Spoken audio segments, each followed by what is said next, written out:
রাজপথ ছাড়বে না।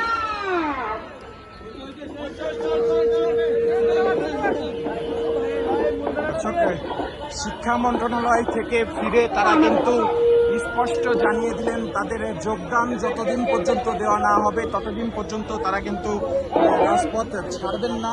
দর্শক, শিক্ষা মন্ত্রণালয়ের কোনো এক সচিবের সঙ্গে বৈঠক শেষে এই প্রতিনিধি দল তারা কিন্তু এসেছিলেন এবং এসে তারা কিন্তু যেটি জানালেন তার পরিপ্রেক্ষিতে আন্দোলনকারীদের চোখে মুখে আমরা চিন্তার ছায়া দেখতে পাচ্ছি এবং আপনাদেরকে সেটি দেখানোর চেষ্টা করছি। দর্শক, তারা কিন্তু এই আন্দোলন চালিয়ে নিয়েছেন।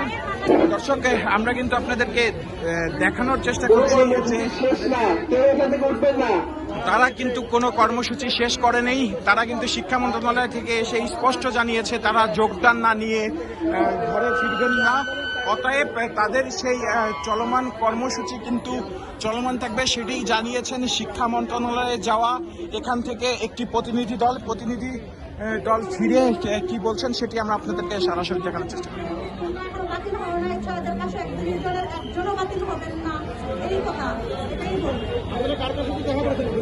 আমরা হচ্ছে কাতালিক মন্ত্রী মোহাম্মদ তারেক মোহাম্মদ মাহমুদুল্লাহ স্যারের সাথে এবং পরবর্তীতে প্রধান উপদেষ্টা মোহাম্মদ হচ্ছে বিধান রঞ্জন রায়ের পোদ্দার স্যারের সাথে দেখা করেছি।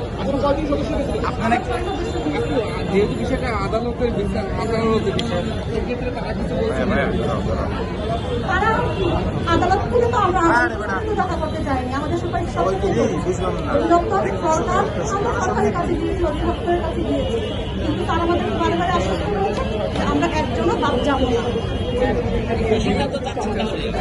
এই তো বললাম, আমরা সন্ধ্যায় সবার সাথে বসবো।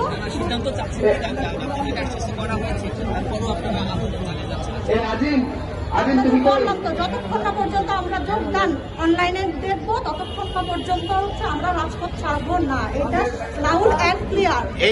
এই পরে কি আপনাদেরকে কোনো আলটিমেটাম আছে কিনা সরকারের? আমরা আজকে সন্ধ্যা মাগরিবের পর আমাদের আলটিমেটাম বা পরবর্তী কর্মসূচি যাই বলেন সেটা ঘোষণা করবো সবার সাথে আলোচনা করে। কজনের টিম গেছিলেন? 6 জনের। আচ্ছা আচ্ছা। দর্শকের আসসালামু আলাইকুম, ধন্যবাদ সবাইকে। ধন্যবাদ আমাদের 6561 জন শিক্ষক কর্মী যারা উপস্থিত হয়েছে। সাংবাদিক ভাই বোন আমাদের অবগত হয়েছে। দর্শক, তারা কিন্তু স্পষ্ট জানিয়ে দিলেন তাদের যোগদান না হওয়া পর্যন্ত তারা কিন্তু এই অবস্থান থেকে সরবেন না। তারা কিন্তু খুব স্পষ্টভাবেই জানিয়ে দিলেন শিক্ষা মন্ত্রণালয়ের সচিবের সঙ্গে বৈঠক শেষে সুপারিশপ্রাপ্ত শিক্ষকদের প্রতিনিধি দলের বক্তব্য আপনাদেরকে শোনাচ্ছিলাম। কেটিভি নিউজ 24-এর ক্যামেরায় সুজয় মজুমদার, কেটিভি নিউজ 24, ঢাকা।